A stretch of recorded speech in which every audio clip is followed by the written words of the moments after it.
یہ کبوتر مرا ہوا تھا، اپنی ذمہ داری پہ دیکھنا، الٹی آ جائے تو میں ذمہ دار نہیں، اگر کمزور دل کے ہو تو بالکل یہ ویڈیو واچ نہ کرنا، کیونکہ جو میں دکھانے لگا ہوں اس سے ایک لیسن دینا ہے میں نے دنیا کے ان سارے لوگوں کو جو اللہ کے نافرمان ہیں، غدار ہیں اور کافر ہیں، مشرک ہیں، مرتد ہیں، قادیانی شیعہ ہیں، کچھ بھی ہیں، موت کے بعد جسم کے ساتھ کیا حالت ہونی ہے، اس کبوتر سے سیکھ لو جو اس کے ساتھ ہوا ایک دن کے اندر، یہ دیکھ لو کیا ہے یہ پتہ ہے؟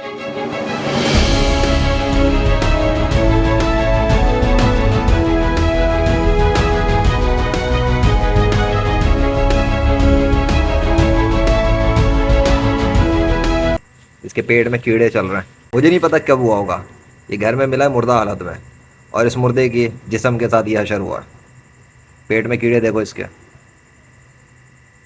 کیڑے کہاں سے پیدا ہو گئے؟ یہ قبر کے اندر دفن نہیں ہے تو یہ حال ہے۔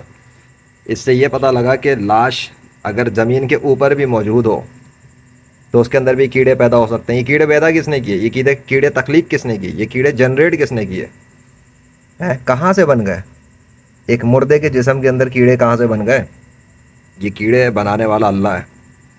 اس مردے کے جسم کے اندر یہ ڈیکمپوزیشن کا پروسیس اللہ کے حکم سے شروع ہوا ہے، اور اس کے اندر کیڑے مکوڑے اللہ کے حکم سے پیدا ہوئے ہیں، اور یہ ساری چیزیں اللہ کے حکم سے ہوئی ہیں، اس کی مشیت سے ہوئی ہیں، اور یہ لیکچر بھی اس کے فضل سے ہی ریکارڈ ہو رہا ہے کہ دیکھ لو زمین کے اوپر بھی اگر لاش ہو تو وہ بدبودار ہو کے سڑ گلنا شروع ہو جاتی ہے اور اس کے اندر سے بدبو آتی ہے۔ جب ایک پرندے کا یہ حال ہے تو سوچو انسان کی لاش کا کیا حال ہوتا ہے۔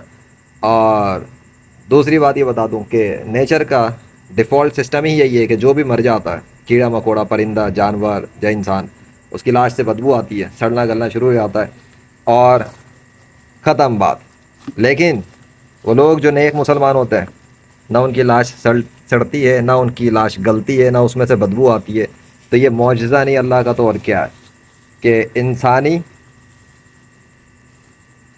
جسم زمین کے اوپر سڑتا گلتا نہیں ہے۔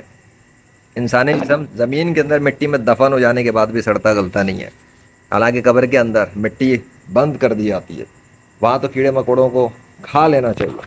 قبر کے اندر لاش تر و تازہ کیسے رہ سکتی ہے؟ زمین کے اوپر پرندے کی لاش تو تر و تازہ رہ نہیں سکی، تو زمین کے اندر لاش کیسے تازہ رہ سکتی ہے؟ خون کیسے تازہ رہ سکتا ہے؟ کیڑے مکوڑے زمین کے اندر دفن ہوئے ہوئے نیک مسلمانوں کی لاشوں کو کیوں نہیں کھا رہے؟ کیوں نہیں ختم کر رہے؟ کیوں ان میں بدبو نہیں آ رہی؟ اور زمین کے اندر تو چھوڑو، زمین کے اوپر کی بات ہے، یہ زمین کے اوپر تھا، تو زمین کے اوپر میدان جنگ میں جہاں پر کافر مسلمانوں سے لڑ رہے ہیں، تو مجھے بتاؤ کہ غیر مسلموں کی لاشیں بدبودار ہو کے سڑنا گلنا کیوں شروع ہو جاتی ہیں؟ ان کے جسم میں کیڑے کیوں پیدا ہو جاتے ہیں؟ غیر مسلموں کی بات کر رہا ہوں، نیک مسلمانوں کی لاشوں میں ان کی موت کے بعد نہ بدبو آتی ہے، نہ کیڑے پیدا ہوتے ہیں، نہ کوئی اسمیل نکلتی گندی سی، وہ ویسے کہ ویسے ہی رہتے ہیں تر و تازہ حالت میں، ٹھیک ہے؟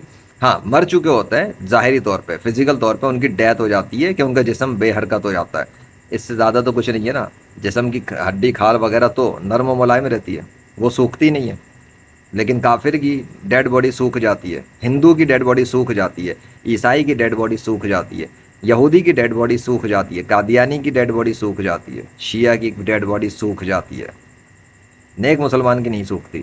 مسلمان کی بات جب میں کرتا ہوں تو اس کا مطلب مسلمان ہوتا ہے، شیعہ، قادیانی، ہندو، عیسائی، یہودی، سکھ، پارسی، یہ سب مسلمان نہیں ہیں۔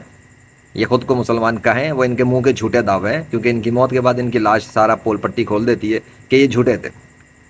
جس کا عقیدہ درست نہیں اور جس کے عمل درست نہیں، اس کی موت کے بعد اس کے جسم سے بدبو لازمی آئے گی، یہ بات سن لو۔ جس کا عقیدہ ٹھیک نہیں ہے اور جس کے عمل ٹھیک نہیں ہے، کیونکہ عقیدہ ٹھیک ہو اور عمل بھی ٹھیک ہو، اللہ خوش ہو جاتا ہے، اللہ خوش ہوتا ہے اس بندے سے، تو اس بندے کی کہ رضا جب اللہ سے ہوتی ہے نا، اللہ جب اس بندے سے راضی اور خوش ہوتا ہے تو اس کی نشانی ہے کہ اللہ اس کو جنت دیتا ہے، اور جنت جس بندے کو مل جائے اس کی نیت اور عمل کی وجہ سے، اس کی موت کے بعد اس کی لاش سے بدبو نہیں آتی، یہ اس کی نشانی ہے۔ زمین پہ پتہ لگ سکتا ہے، زمین کے اوپر پڑی ہوئی لاش سے دیکھا جا سکتا ہے کہ وہ جنتی ہے یا دوزخی ہے، یہ بتا دیا میں نے۔ اب دنیا کے اندر دیکھ لو، میدان جنگ کے اندر، میدان جہاد میں، جہاں پہ لوگ ایک دوسرے سے لڑ رہے ہیں نا مذہب کے نام پہ، میرا خدا تیرا خدا، میرا مذہب تیرا مذہب، دیکھ لو ان کی موت کے بعد ہوتا کیا ہے، کس کی لاشیں بچتی ہیں، کس کی لاشیں نہیں بچتی، اور ادھر ادھر کے لوگ مر جائیں اور کسی کو فیصلہ کرنا ہوگا ان میں سے حق پہ کون تھا، سچ پہ کون تھا، تو دیکھ لو ان کی لاشوں کو چیک کر لو، پتہ لگ جائے گا۔ اللہ اکبر۔